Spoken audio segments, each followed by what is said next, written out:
speak into here? Yes. No wandering. Okay. Well, first, I'm really glad that you are here. And secondly, I'm glad to be here. And whatever I've got to say, I don't know exactly how it fits with your convergence, but if you make room, right, there's room. Because as I look at what's going on in this dimensional reality that we're in, see, the thing that keeps coming back to my mind is that we're still standing up. See, when I started in the 60s, and I remember our idealism was good, and our motives were good, and our intentions were good, and we gave it the best that we had. But here we are, 40 years later, and the beast is bigger and more threatening than it ever was. So to me, when I look back on it, then obviously there's something missing. We're going through the motion of motion, but not really reaching the accomplishment of accomplishment. And I'm trying, to figure out what it is that we are not seeing or perceiving reality maybe as clearly as we should perceive it.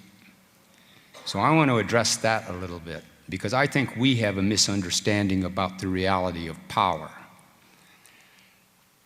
So I want to go to this point, we're human beings. See, and I think part of the problem is we don't really recognize that or understand that anymore. I don't think we understand what that means to be a human being. Because our access to the reality of power is in the being of being human being. Human, our bone, flesh, and blood. We're made up of the metals, minerals, and liquids of the earth, our DNA. We are of the earth, and we have being. All things of the earth are made up of the same metals, minerals, and liquids. Therefore, all things of the earth have being. Now, our being comes from our relationship to the sun, sky, universe. It's literally like the sunlight is the seed that brings life to the water-bearing womb that is the earth. So our relationship to the reality of power is in being a human being as a part of that reality. Now, we're in a technologic perceptual reality where we know that they can take the bone, flesh, and blood of the earth that is called uranium and put it through a mining refinement process and convert its being, power, convert its being into a form of energy to run their systems. And we know they do it with fossils. Convert its being into a form of energy to run their systems. And what I think is that technologic industrial civilization is mining the being part of human by putting us through a process, a refinement mining process, and mining the being part of human through how it programs the human to perceive reality. And it's a separation, because as human beings, we are here to participate in the balance of human and being. But we've been trapped into a dimension of human, not understanding the dimension of being. It's like our power. You ever had the experience of feeling powerless? And when you're feeling powerless, how bad can you make yourself feel? And how does that affect the people around you? Well, obviously, you have power. If you can do that, you have power. So it's not really an issue that we are powerless. We may get frustrated in things like that, but it's not an issue that we are powerless. So if we were to use the power of our intelligence as clearly and coherently as we possibly could, we could take that power and we could create another reality. This is our power. But we've been programmed into a dimension where we're being refined, and our power is being converted into energy for a predatory entity to eat and consume while we try to find out what's going on with our lives. Now, in a part of this mining process, when you mine the fossils and the uranium from the earth, when you make this mining, it leaves behind poison and toxic waste. Well, when they mine the being part of human, it leaves behind poison and toxic waste. And that poison and toxic waste are the fears, the doubts, and the insecurities that become a part of your perception of self and reality. And once those doubts and those fears set in, we never see ourselves clearly as human beings again, because now the haze is starting to come and the inability to see clearly starting to get layered in.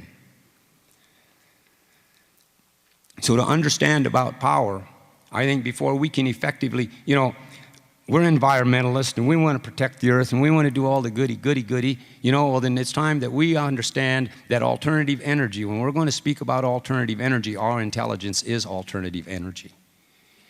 And it's time that we find a way to take responsibility to show respect to that energy that we have and use our alternative energy base, use our alternative energy clearly, coherently, and efficiently. When we set this into motion, then it becomes more practical and applicable, all right, to have positive results in a longer external sense.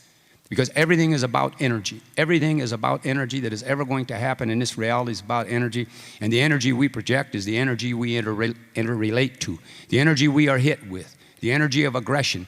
We absorb that. We don't know how to deflect it. We absorb it. Then it turmoils our energy. But everything that is going on is about energy. It's like when we go into the depression and a bad trip and we make ourselves feel bad, that's because we're using our creative intelligence, our creative mind. We're using the power of our intelligence in a focused way to focus on our insecurities and make ourselves feel bad. Now, if we could take and create that same focus and understand our abilities and use that focus, all right, to create a more clear, coherent, well thought out realities, we can create a whole nother reality. But it's about how we think. Spiritual, you know, to me, in reality, is if we're going to be spiritual, you know, then number one, every day we should give thanks to the Creator for giving us life. That's the sacred. See, to me, I look at two sacred sacreds. The first sacred is life, and we should thank Creator every day for giving us life. The second sacred is our intelligence. You want to be spiritual, we want to seek spirituality, we want to identify and relate with spirituality, then respect the sacredness of our intelligence and use it in a sacred, clear, coherent way. When we can understand to start exploring these realities, we will become more coherent. Because in the programming of our perception of reality, see, we've been programmed to be believers and not thinkers. See, this is why we're not getting anywhere, because we're reacting to we've been programmed to emotionally react to things that we believe. So we spend all of our time emotionally reacting to things that we believe, and we spend very little time thinking clearly and coherently. And they keep getting away from us. This is just a way of mining our energy, our being, the power of our being, and turning it into a form of energy that they can feed off of. And I don't mean to be critical, because I'm not being critical, but reality is somewhere we got to start addressing something's not really happening. And I think we have a responsibility, because we have the convenience of bad guys to blame. You know, but one of the things I learned about the convenience of a bad guy to blame, that in the end that can come to a way, and it's a very dangerous thing, because then it can become my